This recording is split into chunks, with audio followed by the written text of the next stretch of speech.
Welcome back to another episode of Roy's Retro Review, where I, Roy Mannon, review older video games in my spare time because I have nothing better to do. This week I will be reviewing Superman 64 for the Nintendo 64, and it was originally released in 1999.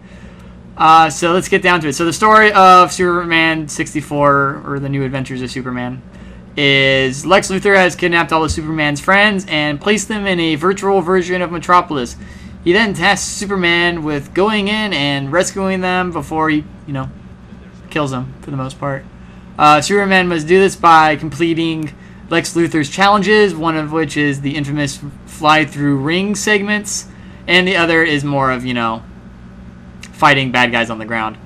So, in terms of story, it's okay. I mean, it's Superman's story, so it's comic-y enough, but there's not enough real story going around. You're not really explained the whole reason why you're flying through wings and why Luthor designed it that way.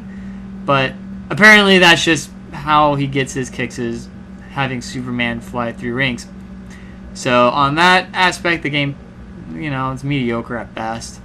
And let's get to the gameplay. So gameplay is split up into two different kind of segments. There are what are called the outdoor ride segments, and then the indoor, more maze segments.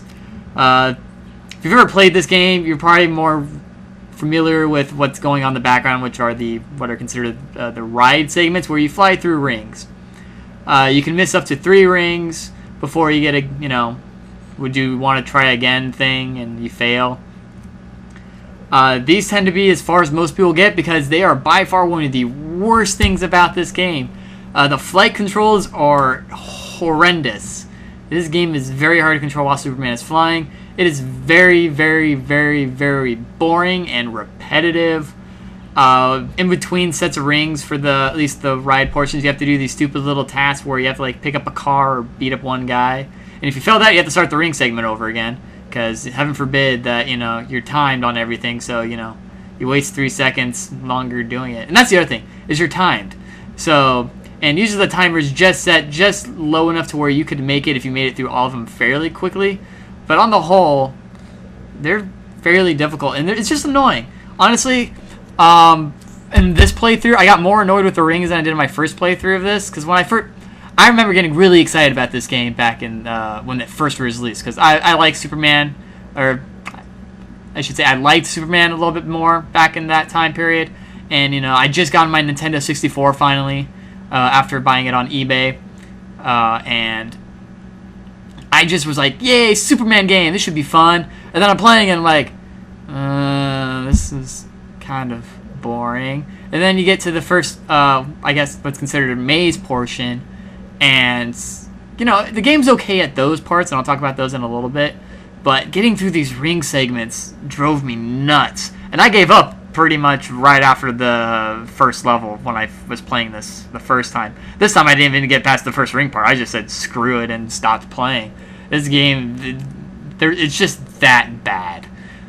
So that's the first part of gameplay. The second part is, like I said, are called the maze areas. These are where Lex has kept his friends at.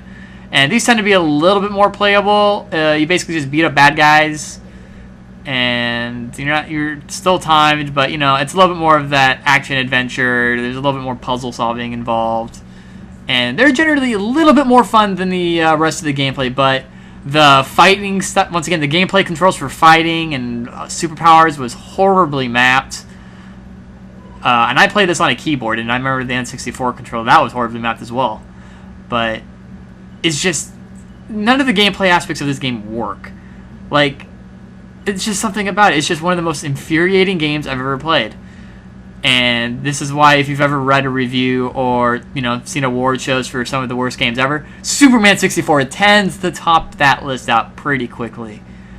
So, with that, I'm going to go into rating Superman 64. Here on Roy's Retro Review, I use what I call the nostalgia factor. It is based off of my memories of playing this game as whenever I first played it, versus my playthrough now when I'm doing the recordings. So, the rating system goes classic, which means the game's great. It holds up well over time. It's one of those games that if you haven't played, go find an emulation of it or HD remake if they have one. And go play. They're generally some of the best games around and should be enjoyed by all. The next rating is fond memories, which means, I like the game. The game's okay. It's fun. I enjoy time with it. But, if I were to, if this was my first time really playing it, even with the graphics the way they are, I probably wouldn't care for it as much. But because I do enjoy it, and it does have kind of that, old school feel to it, it tends to get that rating. I remember being better is exactly what it sounds like. I remember the game being better. I liked it on release, and I'm playing it now going, why the hell did I like this game? So that's, and I generally just remember the game being better. The last rating is a piece of crap, which means the game was a piece of crap when it first came out, and it's still a piece of crap today. Superman 64 gets the Piece of Crap Award. The game is terrible. It's even terrible now. There's no redeeming factor, or, the game got better with time. Nothing about it got better. In fact, I think it got worse. So that is Superman 64. So thanks for listening, everybody. Make sure to stay tuned for next week's episode. And always remember to keep those gaming memories alive.